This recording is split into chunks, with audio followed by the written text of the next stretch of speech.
আমি কৃষ্ণ, সৃষ্টির আদি ও অনন্ত। আমি পরমাত্মা, ব্রহ্মা বিষ্ণু মহেশ্বর। আমি প্রলয় ধ্বংস, আমি জরা মৃত্যু। আমি স্বর্গ মর্ত্য পাতাল, আবার আমি রসাতল। আমি পরম ব্রহ্মযোগী, আমি অবিনশ্বর।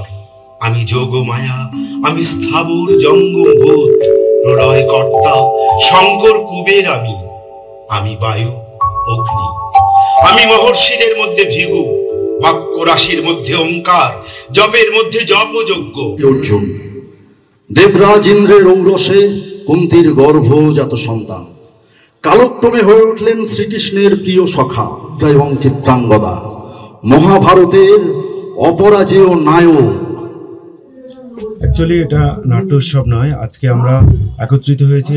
আমরা সবাই মিলে একটা প্রজেক্ট করছি। সেই প্রজেক্টের নাম হচ্ছে আনন্দ আশ্রম, যেখানে সাধারণ মানুষের জন্য, সমাজে পিছিয়ে পড়া মানুষের জন্য একটা হসপিটাল তৈরি করা, বৃদ্ধাশ্রম তৈরি করা, অনাথাশ্রম ইত্যাদি। তো সেখানে যারা পিছিয়ে পড়ছে বিভিন্ন ধরনের মানুষ, তাদেরকে নিয়ে আমাদের চলা, তারই দ্বিতীয় বর্ষ উপলক্ষে আজকে আমাদের এই প্রোগ্রাম। তারই একটা অংশে আজকে নাটক অর্জুনের উর্বশীরা, মহাভারতের কাহিনী অবলম্বনে আমার লেখা। আমি ডক্টর হরিপদ মাঝি, আমার লেখা এই কাহিনী। আমাদের যারা চরিত্রে আছেন, অর্জুন, মোহাম্মদ সালাউদ্দিন, মেঘ সায়ন্তনী, চিত্রাঙ্গদা, বসন্তদেব, দেবাশিস, মদনদেব, ডক্টর মানস ঘোষ, আরও অনেক চরিত্ররা আছে। উলুপি আছে, গুলা উর্বশী করছে, গুলা গায়েন, তো আরও অনেক চরিত্র আছে। সবাই মিলে আমরা আজকে মহাভারতের সামান্য কাহিনী সবার সামনে অভিনয় করে ফুটিয়ে তোলার চেষ্টা করছি। তো আমাদের প্রয়াস, আমাদের চেষ্টা আগামী দিনে নতুন স্বপ্ন করার, নতুন স্বপ্ন দেখার, এবং অবশ্যই আনন্দ আশ্রমের স্বপ্নকে সার্থক করার। আজকে প্রথমত একটি খুব ভালো দিন, বিবেকানন্দের জন্মদিন 12 জানুয়ারি, এবং আনন্দ আশ্রম একটি সামাজিক সংস্থা এবং যেটি সাধারণ মানুষের পাশাপাশি সমাজে পিছিয়ে পড়া মানুষদের নিয়ে কাজ করে, এবং যার মূল কর্ণধার হচ্ছে ডক্টর হরিপদ মাঝি। উনি একজন ডাক্তার, এবং তার পাশাপাশি ওনার মেডিকেল প্রফেশনের বিভিন্ন স্টাফ এবং বিভিন্ন ডক্টরদের নিয়ে এই অনুষ্ঠানটা সংগঠিত হচ্ছে। সেখানে আমি একজন রূপান্তরকামী আইনজীবী এবং নৃত্যশিল্পী হিসেবে আমি ওনার সাথে এখানে যোগদান করেছি। এবং আমার মনে হয় যে সাধারণ মানুষদের পাশাপাশি আমাদের মতো মানুষদের নিয়েও যে উনি ভাবছেন, এটা খুব বড় কথা। এবং বিবেকানন্দ সবসময় বলেছে যে সবার আগে মানুষ সত্য, এবং সেই মানুষের ভাবনা এবং যে জীবের প্রেম, সেই জায়গাটা কিন্তু সবসময় ডক্টর হরিপদ মাঝি তিনি বিশ্বাস করেন, এবং তিনি তার আনন্দ আশ্রমের মাধ্যমে এগিয়ে নিয়ে যান।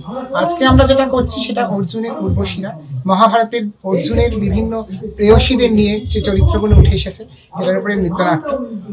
আপনারা সবাই দেখুন, ভালো লাগবে। দর্শকদের উদ্দেশ্যে বলবো যে এরকম অনুষ্ঠান যেন বারবার গ্রামে গঞ্জে শহরে সব জায়গায় হয়, কারণ শহর এরিয়াতে অনেক অনুষ্ঠান হয়, কিন্তু এত ভালো লেখা, এত ভালো স্ক্রিপ্ট, যেটা পুরোটাই ডক্টর হরিপদ মাঝি উনি লিখেছেন, এবং সেই ভাবনাটা যে উঠে এসেছে ওনার মাথা থেকে মাইথোলজি নিয়ে, সেই মাইথোলজি নিয়ে কাজটা কিন্তু খুব কম হয় এখনকার দিনে।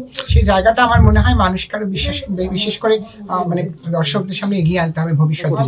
ডক্টর হরিপদ মাঝি যে কাজটা করেন আনন্দ আশ্রমকে নিয়ে, সেটা তো ঈশ্বরের উদ্দেশ্যেই, এবং শিল্প একটা ঈশ্বরের কিন্তু দান যে কোনো ক্ষেত্রে। এবং উনি একাধারে ডাক্তার, একাধারে লেখক, একাধারে অভিনেতা, একাধারে খুব ভালো সঙ্গীত শিল্পী। সেই জায়গা থেকে কিন্তু উনি যে এগিয়ে যাচ্ছেন আমাদের মতো মানুষদের নিয়ে এবং সাধারণ মানুষদের নিয়ে, এই যে একসাথে কাজ, যে ইনক্লুসিভিটি, এই জিনিসটা কিন্তু ভীষণ দরকার। সে জায়গা থেকে সেখানেই তো জীবের প্রেম চলে আসছে সব জায়গা থেকে।